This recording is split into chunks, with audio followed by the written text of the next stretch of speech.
di 2014 saya pernah dengar Bu Mega saat itu kan ragu sekali untuk memajukan Pak Jokowi sebagai presiden. Anda salah satu orang yang meyakinkan Bu Mega bahwa Pak Jokowi itu adalah orang yang layak dimajukan PDI Perjuangan sebagai presiden.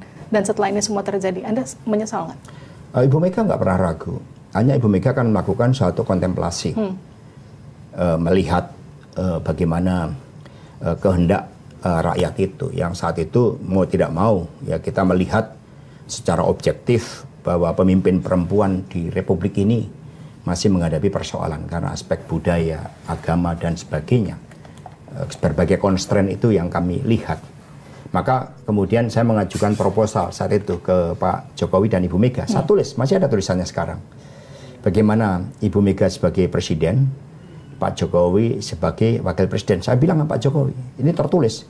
Pak Jokowi 5 tahun pertama itu sebagai semacam acting presiden, lalu Bu Mega sebagai presiden yang membidangi luar negeri dan pertahanan. Ekonomi day-to-day government-nya itu adalah Pak Jokowi, sama dengan Ibu Mega ketika zaman Gus Dur. Lalu 2 periode selanjutnya baru Pak Jokowi menjadi the real presiden. Tapi itu tidak mendapatkan respon sama sekali. Bahkan Pak Jokowi mengatakan, saya sampaikan ini problematika berat akibat kepemimpinan Pak SBY pada periode kedua, apalagi juga periode pertama, yang menimbulkan berbagai persoalan kebangsaan. Saya itu kami rumuskan. Lalu Pak Jokowi mengatakan, justru ketika Pak SBY tidak berprestasi, maka melakukan sedikit perubahan saja, itu akan kelihatan hasilnya.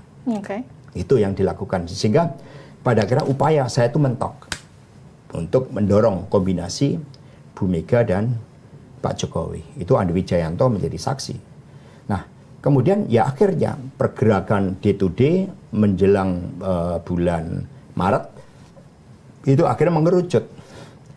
Sehingga ketika akhirnya itu mengerucut, ya udah, maka saya katakan Ibu Mega memberikan suatu jalan bagi Pak Jokowi meskipun seluruh partai saat itu elit-elit yang menghendaki perpaduan Bu Mega dan Pak Jokowi. Tetapi meskipun demikian, saya juga bertanggung jawab.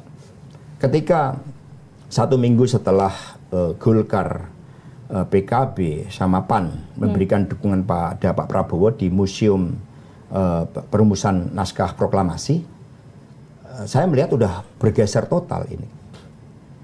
Lalu sebagai bagian dari tanggung jawab saya bahwa saat itu ikut mengendorse Pak Jokowi, saya izin kepada Ibu, Bu ini udah nggak benar.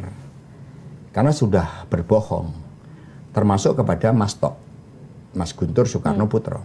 Pada bulan Agustus tahun 2023, Mas Tok nanya kepada Pak Jokowi, Dek, ini bagaimana terkait dengan Ganjar? Udah Mas, saya ke Ganjar. Masuk saya mengatakan, saya nggak pernah dibohongin orang. Tapi kali ini Dek Jokowi juga berbohong kepada saya. Padahal tanggal 17 Agustus saya bertanya kepada Dek Jokowi. Ya itu ceritanya. Jadi saya tanggung jawab tentu saja. Maka sebagai tanggung jawab itu saya memilih, Bu, sebagai tanggung jawab saya mohon izin supaya tidak mengganggu partai. Saya mundur dan kemudian saya akan melakukan upaya meluruskan kebenaran ini. Tapi bagi Ibu kan partai ini kan punya tugas yang penting. Maka kemudian udah kamu tetap sebagai sekjen.